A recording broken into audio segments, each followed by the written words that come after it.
Assalamualaikum warahmatullahi wabarakatuh. Bismillahirrahmanirrahim.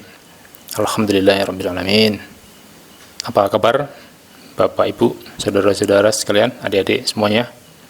Semoga sehat selalu. Kita bertemu lagi di Reading Journals, belajar baca teks bahasa Inggris. Masih membahas abstrak dari artikel yang ditulis Ryan Job tahun 2019, A Case Study of a Technology Enhanced Learning Initiative that Supports Authentic Assessment. Topiknya masih tentang authentic assessment authentic, penilaian otentik ya. Kali ini kita membahas dua kalimat keempat dan kalimat ketiga dan keempat pada bagian abstrak. Baik, kita mulai ya. A case study is presented. Ini kalau diartikan secara harfiah ya, sebuah studi kasus dipresentasikan, dihasilkan, dihadirkan maksud saya, dipaparkan yang menunjukkan tantangan untuk mendesain, merancang, mengembangkan, dan mengimplementasikan authentic assessment dalam bentuk assessment digital yang terus berkembang, yang masih terus berkembang.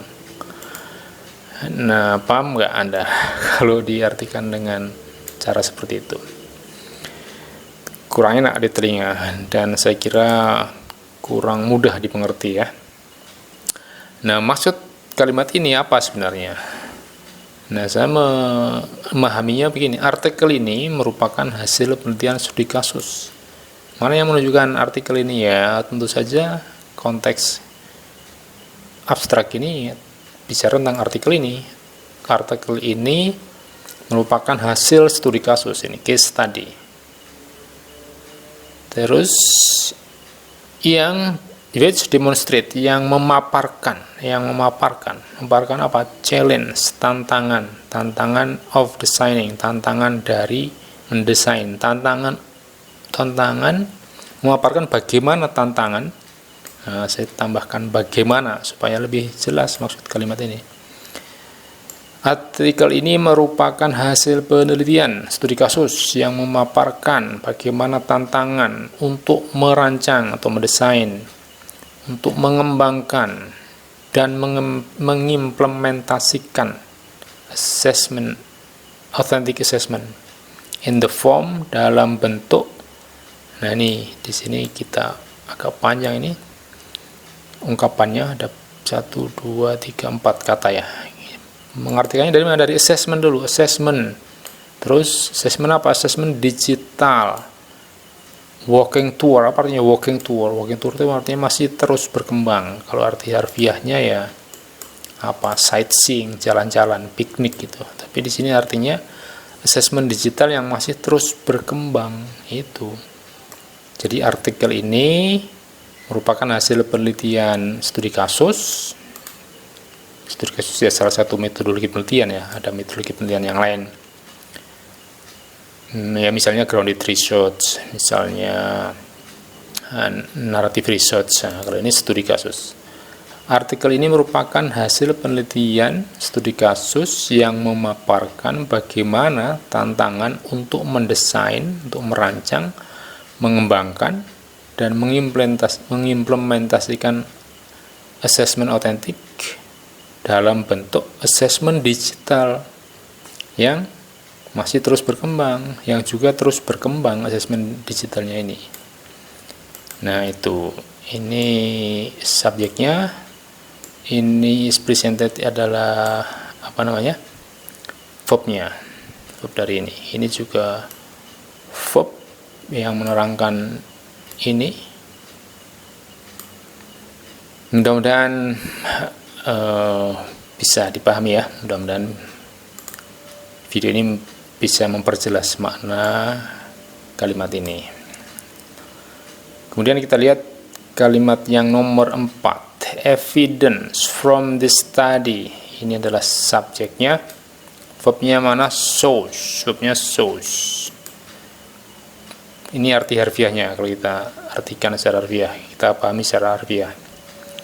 Bukti dari studi ini, bukti dari penelitian ini menunjukkan bahwa asesmen estetik memiliki potensi, has potential to increase, untuk meningkatkan student engagement, keterlibatan mahasiswa, karena ini konteksnya higher education, pendidikan tinggi, untuk meningkatkan keterlibatan mahasiswa, ya tentu dalam perkuliahan. Kemudian deepens level of understanding, memperdalam tingkat pemahaman mahasiswa, increase creativity, meningkatkan kreativitas mereka, dan mengurangi plagiarisme. Nah, ini saya kira di bagian dari has sampai di sini saya kira gampang. Yang perlu diperhatikan di awal kalimat ini, kalau diartikan secara harfiah tadi, bukti dari studi ini menunjukkan, ya kita buatlah yang lebih enak maknanya. Hasil penelitian ini, itu kan? Hasil penelitian ini memperlihatkan. Dari mana? Ya dari sini nih. Ini, ya sampai sini. Nah, ini hasil penelitian ini kan hasil penelitian ya. Artikel ini hasil penelitian. Hasil penelitian ini memperlihatkan bahwa asesmen otentik memiliki potensi atau berpotensi. Memiliki potensi itu apa? Untuk meningkatkan keterlibatan mahasiswa dalam perkuliahan. Nah, ini kalau dalam menerjemahkan harus diperjelas maknanya keterlibatan mahasiswa dalam apa? Dalam perkuliahan di sini. Kok tahu kalau dalam perkuliahan? Ya kita baca konteksnya, kita lihat kalimat-kalimat sebelumnya. Artinya ya untuk meningkatkan keterlibatan mahasiswa. Artinya ya mahasiswa supaya rajin kuliah, supaya serius, supaya bersungguh-sungguh dalam berkuliah itu. Nih, iya, jadi asesmen otentik meningkatkan kesungguhan mahasiswa dalam berkuliah. Terus juga untuk memperdalam tingkat pemahaman mereka, tingkat pemahaman mahasiswa.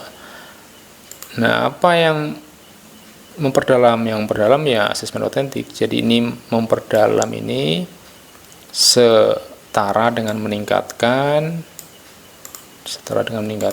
kemudian juga setara dengan meningkat ini juga, dan mengurangi plagiarisme. Ini setara ya. Kalau di sini verb yang setara ini increase, kemudian dia setara dengan deepen, dia setara dengan increase di sini, dan reduce. Baik, hasil penelitian ini menunjukkan bahwa asesmen otentik memiliki potensi untuk meningkatkan keterlibatan mahasiswa dalam perkuliahan, untuk memperdalam pemahaman mereka, pemahaman mahasiswa. Meskipun di sini tidak ada kata mahasiswanya, their levels of understanding, kita tambahkan supaya lebih jelas. Boleh. Kenapa tidak? Karena itu memperjelas. Dan memang bahasa Inggris begitu, dan memang cara mengartikan bahasa Inggris, memahami teks bahasa Inggris, menerjemahkan teks bahasa Inggris harus begitu, supaya pembaca jelas. Increase creativity, meningkatkan kreativitas. Kreativitas siapa ya? Kreativitas mahasiswa. Mengurangi plagiarisme. Nah, itu di sini penambahan dalam perkuliahan mereka, mahasiswa ini maksudnya. Itu sangat diperlukan bagi seorang penerjemah supaya pembaca paham. Dan itu yang seringkali saya jumpai dalam terjemahan-terjemahan yang kurang bagus. Penerjemah tidak berani mengambil keputusan untuk menambahkan kata-kata yang di teks asli Inggrisnya tidak ada. Padahal kata-kata baru yang dia tambahkan itu memperjelas maknanya, mempertegas. Itu pelajaran yang kita peroleh hari ini saya kira ya.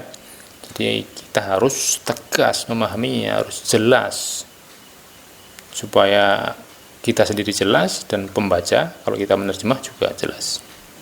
Semoga bermanfaat. Oh ya, satu lagi nih pesan, kalau ini pesan sponsor ya. Ini pesan sponsor, jangan lupa. Nah, ini bolehlah ya. Oke. Silakan jangan lupa subscribe. Terima kasih, semoga bermanfaat. Assalamualaikum warahmatullahi wabarakatuh.